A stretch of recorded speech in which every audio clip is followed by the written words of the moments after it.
Hello बच्चों, आज हम लोग कक्षा 9 का कृतिका का पाठ पढ़ने जा रहे हैं, रीढ़ की हड्डी। और ये एक एकांकी है। एकांकी मतलब एक ही पार्ट में प्ले किया गया नाटक, एक ही अंश में। और इस एकांकी के लेखक हैं जगदीश चंद्र माथुर। रीढ़ की हड्डी, अभी इसका हम सारांश पढ़ेंगे। आपको ये एकांकी एक बार लाइन बाय लाइन जरूर पढ़नी है बच्चों, क्योंकि आपके ऑप्शनल प्रश्न आते हैं। तो अगर आपने पहले से ये पढ़ा नहीं होगा तो आपको छोटे छोटे जो प्रश्न आएंगे उनको आप करने में दिक्कत होगी। तो यहाँ हम सारांश पढ़ेंगे। मैं सारी बातें कवर करूंगी इंपॉर्टेंट, लेकिन फिर भी आप अपने पाठ को एक बार अवश्य पढ़ें पुस्तक से। रीढ़ की हड्डी, हमारी जो स्पाइनल कॉर्ड होती है उसको रीढ़ कहते हैं। वो हड्डी, अगर वो हड्डी ना हो तो हम कैसे हो जाएंगे? हम गिर जाएंगे। हम सीधे खड़े, हम इस समय इरेक्ट हैं तो हम अपनी रीढ़ की हड्डी की वजह से हैं। तो ऐसे लोग जिनकी रीढ़ की हड्डी नहीं होती, यहाँ पर क्या कहने का मतलब है, जो अपनी बात पर खड़े नहीं रह सकते, जो कोई स्टैंड नहीं ले सकते, वो कैसे होते हैं? वो बिना रीढ़ की हड्डी के होते हैं। उनका अपना कोई अस्तित्व, कोई परिचय नहीं होता। उस पर आधारित ये कहानी हम पढ़ने जा रहे हैं। कहानी का सारांश देखिए। रीढ़ की हड्डी एकांकी लेखक जगदीश चंद्र के माथुर के द्वारा रचित है। यह आधुनिक काल में विवाह से पहले लड़कों को देखने और दिखाने की अनौचित्यपूर्ण प्रथा से संबंधित है।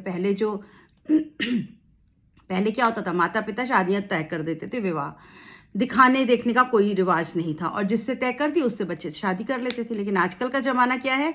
लड़का लड़की को देखता है, फिर लड़का लड़की को देखने जाता है, फिर वो कहता नहीं आपकी लड़की ऐसी, आपकी लड़की वैसी। ये जो रिवाज चला था उसके अनौचित्यपूर्ण, वो औचित्यपूर्ण नहीं है, वो ठीक नहीं है, उस प्रथा के ऊपर ये कहानी है।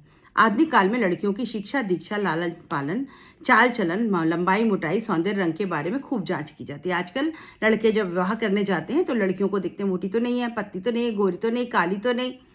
ये सब देख करके उसकी जांच परख करते हैं, तब विवाह तय होता है। यह भी निश्चित नहीं है कि सब कुछ होने पर भी लड़का शादी के लिए राजी हो जाएगा। अभी सब देखाएंगे, सब करेंगे और फिर कह देंगे नहीं हमें लड़की पसंद नहीं है।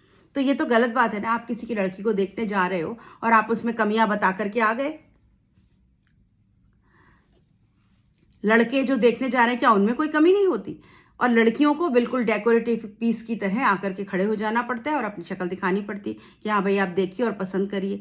आप पसंद करेंगे तो ले लेंगे और नहीं पसंद करेंगे तो छोड़ देंगे। एकांकीकार ने बड़े सुंदर ढंग से और अनौचित्य पर प्रकाश डाला। ये जो इसका औचित्य ठीक नहीं, औचित्य मतलब उचित नहीं, अनौचित मतलब अनुचित। ये जो अनुचित तरीका है इसके ऊपर प्रकाश डाला इस कहानी में। अभी रीढ़ की हड्डी में बाबू राम स्वरूप की बेटी उमा, बाबू राम स्वरूप पिताजी का नाम है, बेटी का नाम है उमा, विवाह के योग्य है।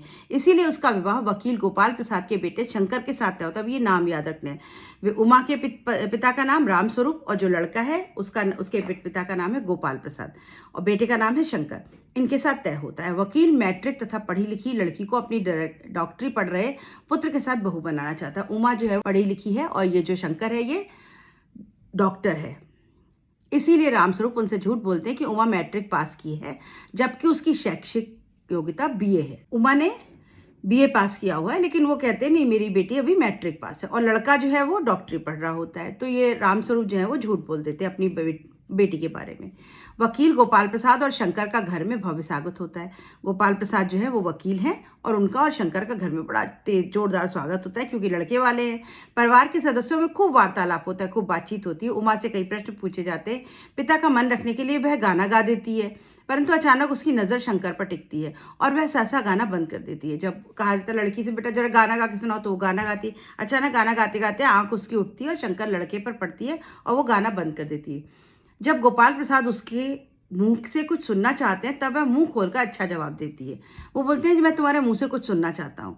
तो वो उसको जवाब देती है, बाबूजी जब कुर्सी मेज बिकती है तब दुकानदार कुर्सी मेज से कुछ नहीं पूछता, सिर्फ खरीदार से को दिखा देता है।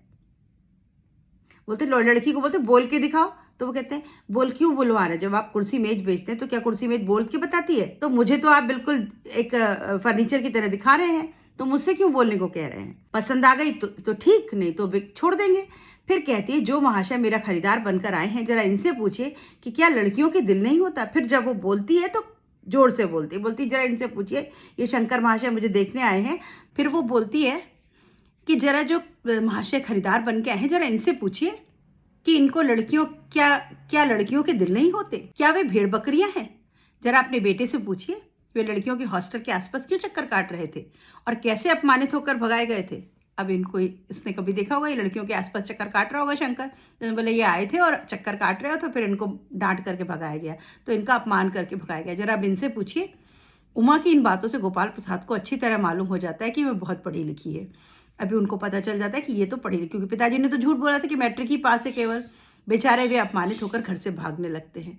जरा उस समय भी उमा कहती है, जाइए पता लगाइए कि आपके बेटे की रीढ़ की हड्डी है या नहीं। जब वो जाने लगते हैं तो उमा फिर बोलती, जाइए जाइए पता लगाइए जरा आपके बेटे के पास रीढ़ की हड्डी है कि नहीं। यहाँ तो बड़ा हीरो बन के आए देखने के लिए, और वैसे लड़कियों के हॉस्टल के आगे चक्कर लगाते रहते हैं, वहाँ से डांट खा के भगाए गए हैं ये।